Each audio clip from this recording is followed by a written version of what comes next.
स्वस्थ शब्द से स्वास्थ्य शब्द बना है। स्वस्थ का अर्थ होता है स्वस्मिन् तिष्ठते इति स्वस्थ, जो अपने आप में प्रकृति में रहता है उसका जो परिणमन स्वास्थ्य कहलाता है। प्रत्येक व्यक्ति को जब कभी भी आप पूछताछ करते हैं आप स्वस्थ तो हैं, सामने वाला भी कहता है हाँ मैं स्वस्थ हूँ, भले बीमार क्यों ना हो, क्योंकि जो पूछ रहा है उनके सामने अपने दुख को रखना यह उचित नहीं माना जाता। फिर भी यहाँ पर इस प्रकार अस्वस्थ दशा में रह करके हम अपनी ज़िंदगी को जिए, और यदि हम स्वस्थ हो करके जो अस्वस्थ हैं उनके ज़िंदगी को खड़े करने का उपाय करें तो बहुत अच्छा होगा। यह परोपकार की भावना है।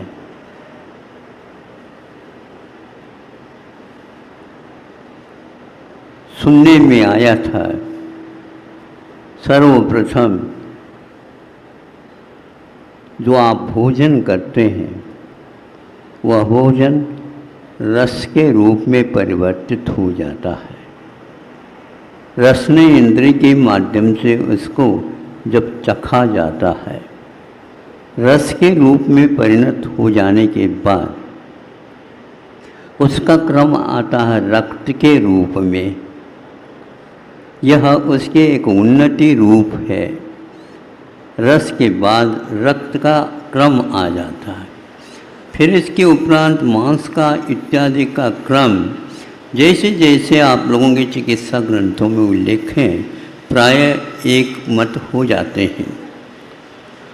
अंत में शुक्र को रखा है जो सब धातुओं में बहुत महत्वपूर्ण माना जाता है। सुनने में यह भी आता है कि वह खाया हुआ अन्न इस प्रकार यात्रा करते करते करते शुक्र के रूप में तब प्राप्त होता है जब उसकी अवधि लगभग 1 मास हो जाता है। इसके उपरांत धातु का प्रकरण समाप्त प्राय हो जाता है, किंतु एक बहुत मौलिक चीज़ है वह आप लोगों के सामने रखना चाहूँगा। यह जो प्रक्रिया जो धातुओं का क्रम हुआ ये एक प्रकार से पौद्गलिक प्रकृति अचेतन द्रव्य का एक प्रवाह आपके सामने रखा, किंतु जब वीर शुक्र के रूप में प्राप्त हो जाता है वह एक प्रकार से और एक अच्छी चीज़ के लिए उपयोगी सिद्ध होता है। उसका नाम है बुद्धि। यह बुद्धि आप अपने आप में बहुत महत्वपूर्ण वस्तु है। ज्ञान सामान्य होता है, किंतु समझना और समझ करके दूसरे को समझाने की जब बात होती है तब बुद्धि की ओर हमारी दृष्टि प्राय करके पहुंच जाती है। इन 7 धातुओं में कमी आ जाना चिकित्सा के लिए रूप होता है, लेकिन ये भी ध्यान रखो जब बुद्धि में कमी आ जाती है तो उसके लिए धातुएं काम नहीं करती, क्योंकि उनका क्रम अतीत में चला जाता है। उसके माध्यम से धातु का कोई भी वहाँ पर योगदान नहीं होता। जो बुद्धि का धनी आत्म तत्व है वह यदि समसामयिक प्रसंग को जानता है, देखता है और उसके ऊपर नियंत्रण भी रखता है, तब कहीं जा करके इस लोक में चिकित्सा का रूप सामने आ जाता है। हम सीधे सीधे यदि चिकित्सा करने के लिए बैठ जाएं, धातुओं की विकृतियों को संस्कृति के रूप में व विषमता को समता के रूप में करना चाहें तो उसका कोई प्रयोजन सिद्ध नहीं होता, जिसकी बुद्धि में विकृति आ जाती है। आयुर्वेद ग्रंथों में यह मुख्य रूप से हम लोगों के लिए चेतावनी के साथ कहा गया है, और वह यह है कि पूर्व वक्ताओं में एक व्यक्ति ने यह भी कहा है कि कारण के बिना कोई कार्य नहीं हो सकता, और चिकित्सा पद्धति में भी यह बिल्कुल ध्यान में रखा गया है।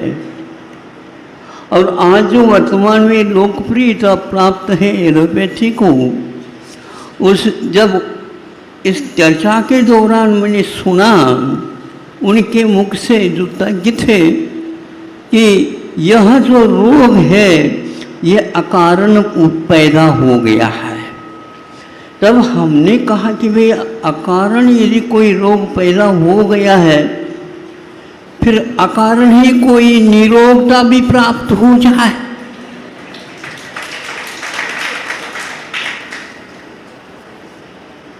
फिर सब अकारण ही होने लग जाए तो फिर बुद्धि भी अपने आप ही आ जाए। फिर बुद्धिमान कहने की क्या आवश्यकता है? फिर पढ़ाने की बात, विद्यालय की बात, ये तो बहुत दूर रह जाएगी। तब हमने धीरे से पूछा, डॉक्टर साहब ये बताओ अकारण कौन से रोग होते हैं? तो उन्होंने बताया इसको एलर्जिक बोलते हैं महाराज। अच्छा, तो ये अकारण हो गया, तो ये कुछ काम भी करता होगा? हाँ महाराज, काम करता है, जो सही है उसको बिगाड़ देता है। अब उसको सुधारा कैसे जाए? जो अकारण आया है तो उसके लिए सुधारने के लिए कारण भी ढूंढना पड़ेगा।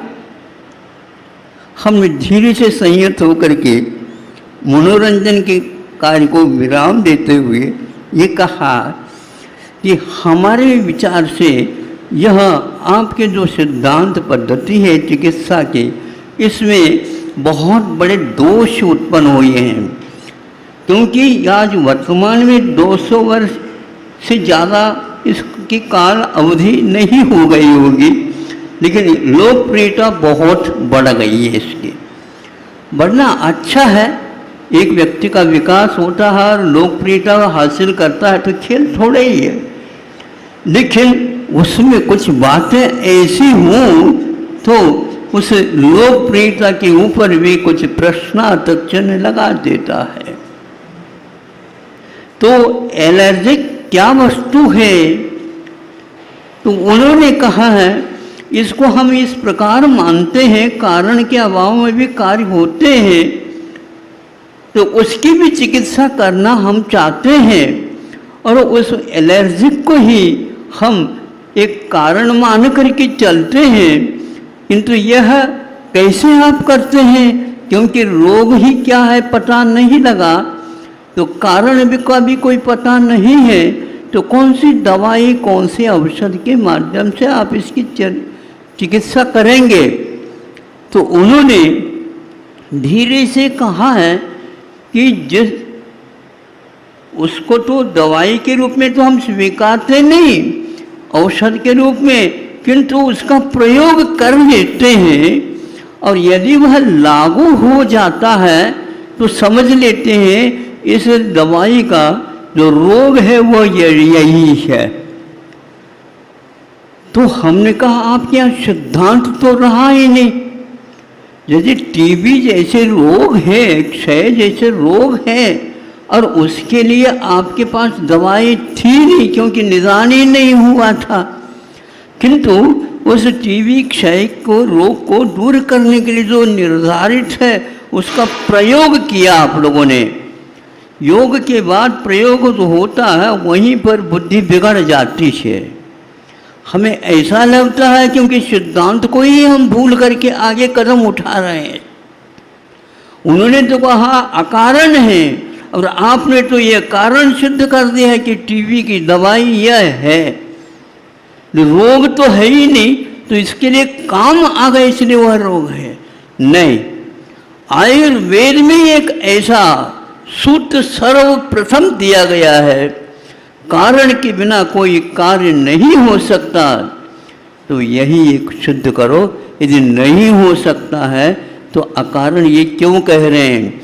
उनको बताना ये होगा कि वात पित्त कफ ये तीन ऐसी वस्तुएं हैं कि इसके बिना हम आगे जो हमारा जीवन है वह आगे कभी बढ़ नहीं सकता, और उसके लिए इनका जानकारी लेना बहुत अनिवार्य है। इन वात पित्त और कफ का अर्थ क्या होता है, इसी के ऊपर यह शरीर टिका हुआ है। एक स्वस्थ व्यक्ति का शरीर के अंतर्गत रहने वाले की जो नाड़ी का फड़कन है वही श्वासोच्छ्वास का एक परिचायक है, एवं यूँ निरीक्षक है, परीक्षक है। एक अभी किसी ने मेरे पास कुछ किताब भेजी थी, उनमें से एक पुस्तिका हाथ लगी, वह नाड़ी विज्ञान या नाड़ी परीक्षा के नाम से थी। तो उसमें एक श्लोक आया था, बहुत अच्छा लगा, जो आपके लिए सामने रख देता हूँ, क्योंकि आप लोग बहुत सारे यहाँ पर आयुर्वेद एकत्रित हुए हैं। हमारे जीवन में इतने एक साथ बैठ कर के आयुर्वेद के विषय में जो सूक्ष्म से सूक्ष्म और उपकारी वस्तुओं को आपने यहाँ पर रखने का प्रयास किया। चूँकि समय बहुत कम था, फिर भी आप लोगों ने उसको किया। उस किताब में से एक श्लोक है, वह स्मरण में थोड़े बहुत है, आपके सामने रखना चाहूँ ताकि आप लोग समझ ही लेंगे उसको।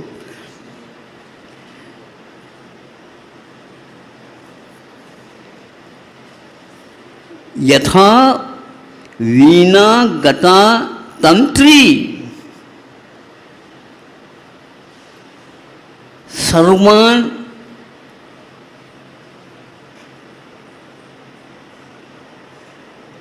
सर्वमान, कौन से सर्वमान? बहुत अच्छा उन्होंने दिया है कि जो हमारे भाव है या ध्वनियाँ हैं, सर्वान स्वरान प्रभाषते। यथा वीणा गता तंत्री, वीणा में 5, 6, 6, 7 तार विद्यमान रहते हैं, और उनको व्यवस्थित करके जब उसके ऊपर उंगलियां चल जाती हैं तो वह तंत्री स्वभावान, जो अनेक प्रकार के राग हैं, उन रागों को वह प्रकाशित करते हैं। तथा हस्तगता नाड़ी, उसी प्रकार हाथ में होने वाली नाड़ी भी सर्वान रोगान प्रकाशते।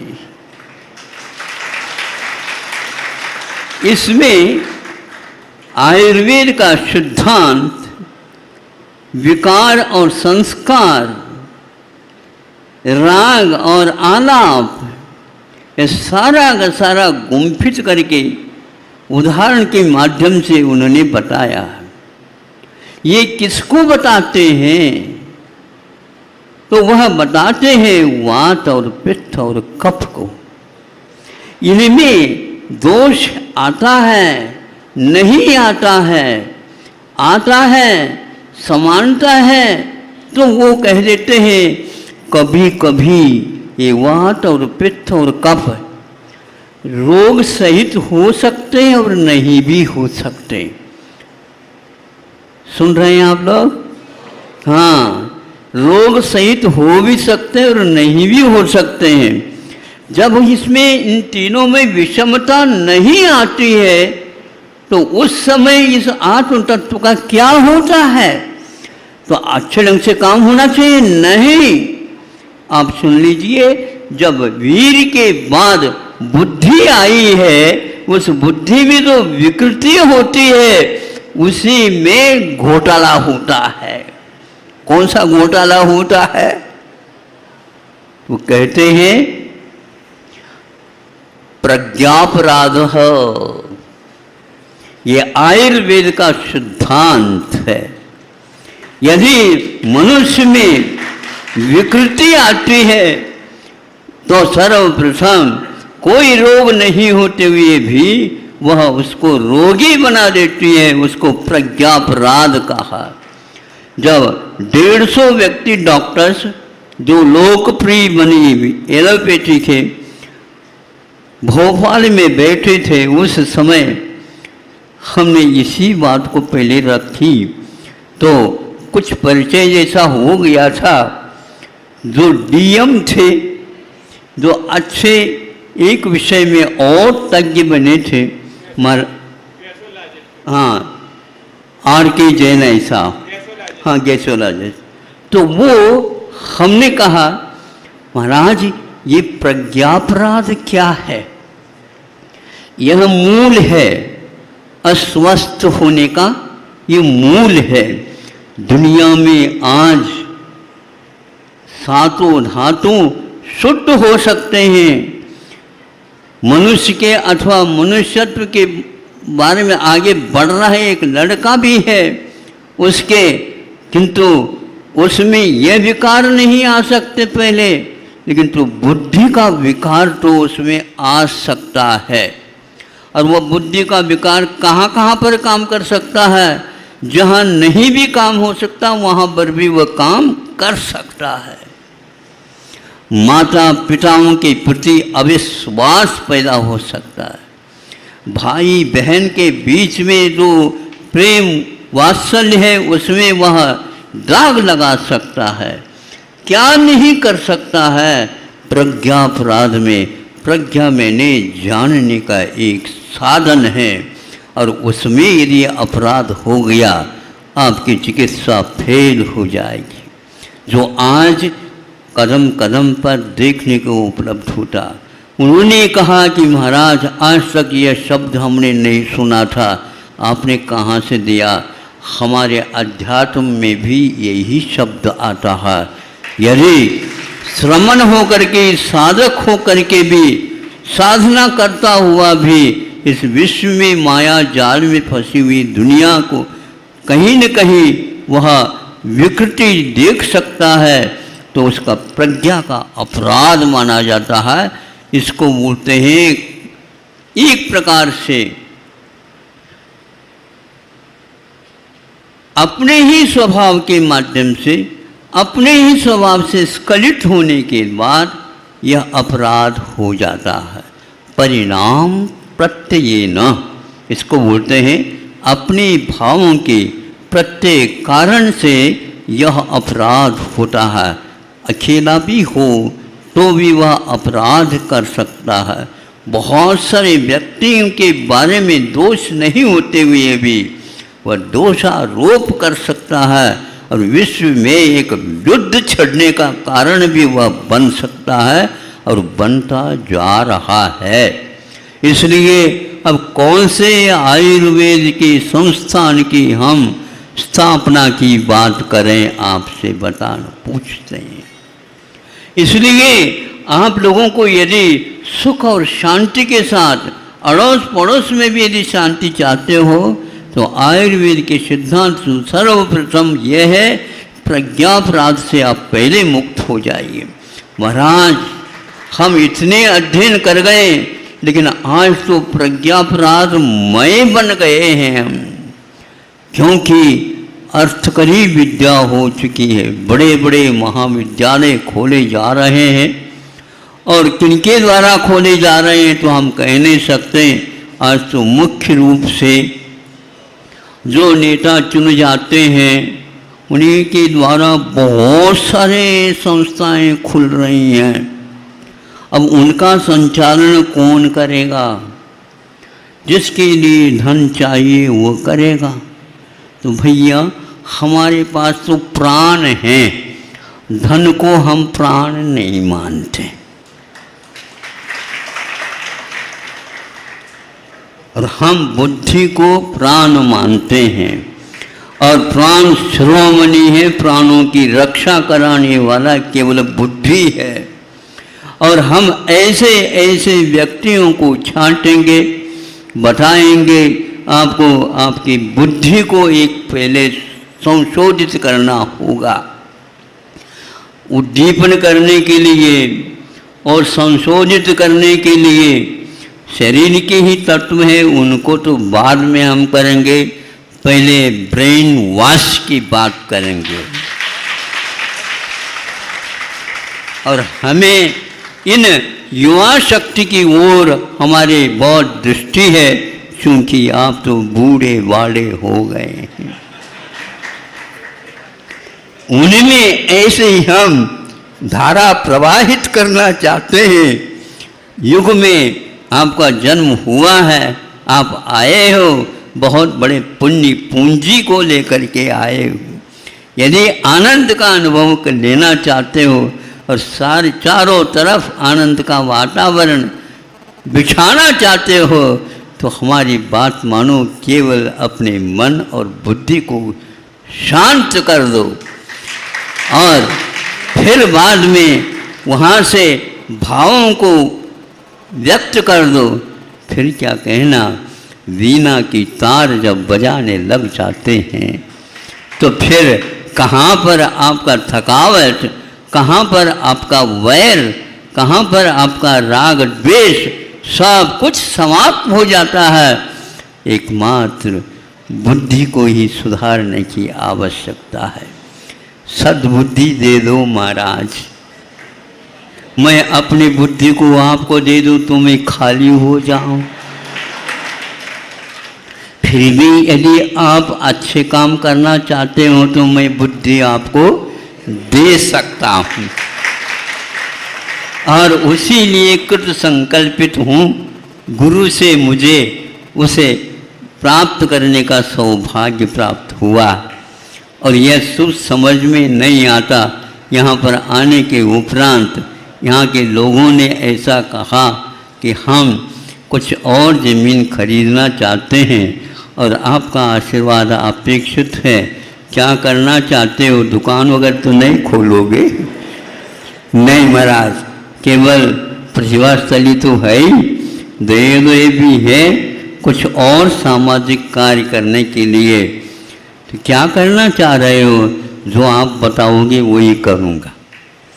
तो यहाँ और हमारे लिए ही बंधन आ गया है। हम आए हैं, थोड़ी शांति का अनुभव हम कर लें, प्रज्ञापराध से कुछ बचना चाहते हैं। नहीं नहीं, आपको कुछ करना नहीं, बस आशीर्वाद चाहिए, बाकी सब हम काम कर लेंगे। तो बहुत अच्छा है। हमने सोचा कि अब वीणा की तारों के ऊपर उंगलियां चलाने का अवसर आ गया है और इनको एक प्रकार से उस राग को विषय राग नहीं है, वह तो राग ऐसा राग है, वह दीप राग भी हो सकता है और पराग भी हो सकता है, बहुत सारी बातें आ सकती। ये काम करना चाहते हो, जो आप कहो उसके लिए हम तैयार हैं। तो बुद्धि को अच्छे रखने के लिए अच्छे स्वस्थ व्यक्तियों को यहाँ पर लाया जाए और उनको यह संकल्प लिया जाए कि यह वर्तमान में जो विकृति का रूप हो रहा सामने, कि कभी कभी रोग नकली हो सकता है और कभी कभी और कौन हो सकता है, दवाई नकली हो सकती। कल ही हमने सुना, रह गया कि ऐसा भी हो सकता है, हो रहा है। एक व्यक्ति ने कहा कि हमारे दोस्त मर गए, आप बताओ क्या कारण था? और कुछ नहीं है, उनको मलेरिया हो गया था और दवाई दी गई, लेकिन दवाई नकली थी, इसलिए वह मर गया। सुन करके ऐसा लगा, डॉक्टर साहब ये बताओ जब मलेरिया के द्वारा वो मर गया, लेकिन मुझे भी मलेरिया हो गया था, तो मैं कैसे बच गया? तो डॉक्टर साहब ने उत्तर दे दिया, आपका मलेरिया नकली था।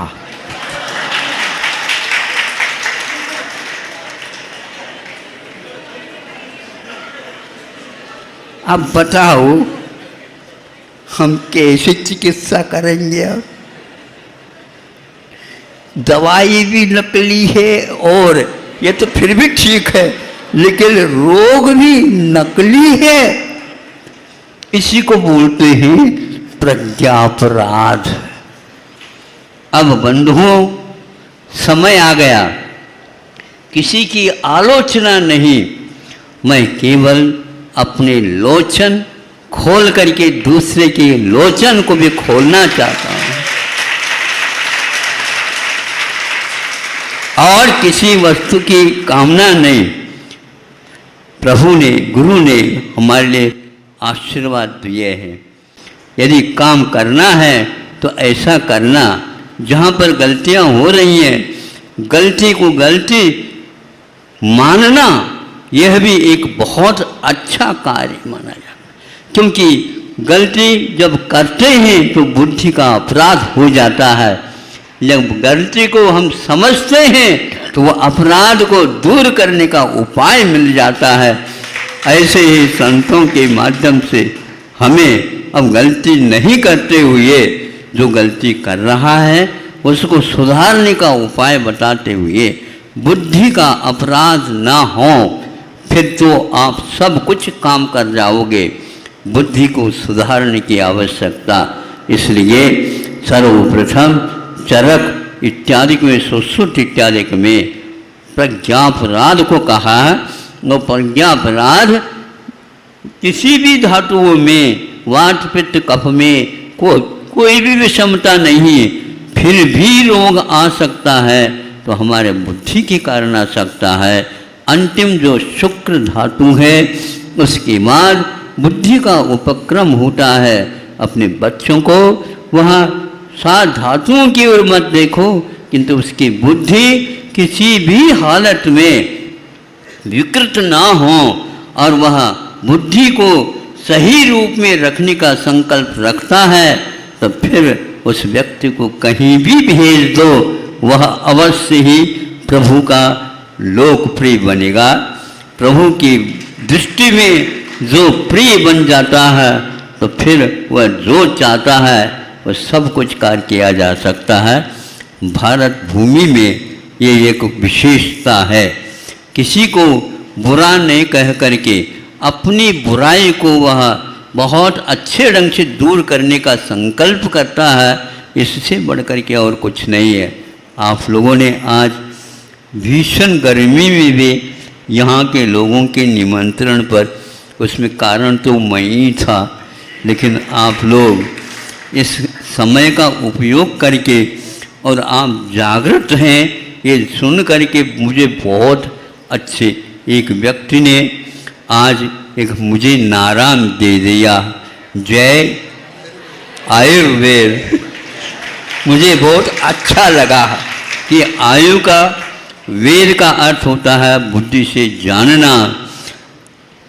इस जीवन को जानो, क्योंकि जीवन है तो आयु है तो जीवन है, जीवन है तो आयु सुरक्षित रखना आवश्यक है। और ज़्यादा हमें आयु की आवश्यकता नहीं, 3-4 वर्ष भी मिलते हैं तो बहुत कुछ हम काम कर सकते हैं, और 400-500 वर्ष भी मिल जाते हैं, उससे कुछ भी काम नहीं होता। सत विकल्प, सत संकल्प आप लेते हैं और अपनी स्वार्थ नहीं किंतु परार्थ की अपेक्षा से कुछ काम करते हैं, तो अपने भी स्वार्थ अपने आप ही उसके साथ शुद्ध हुए बिना रह नहीं सकता। आप लोग आयुर्वेद के विषय में इतने जागृत हैं, मुझे सुन करके बहुत ही आह्लाद हुआ। और इस प्रकार आप काम करेंगे तो अवश्य ही है भारत जी का बहुत सुदूर देशों तक यह भारतीय संस्कृति अपने पताका फेरेगा और वह विश्व से कुछ भी नहीं चाहेगा, केवल विश्व आरोग्य मंदिर बने। अहिंसा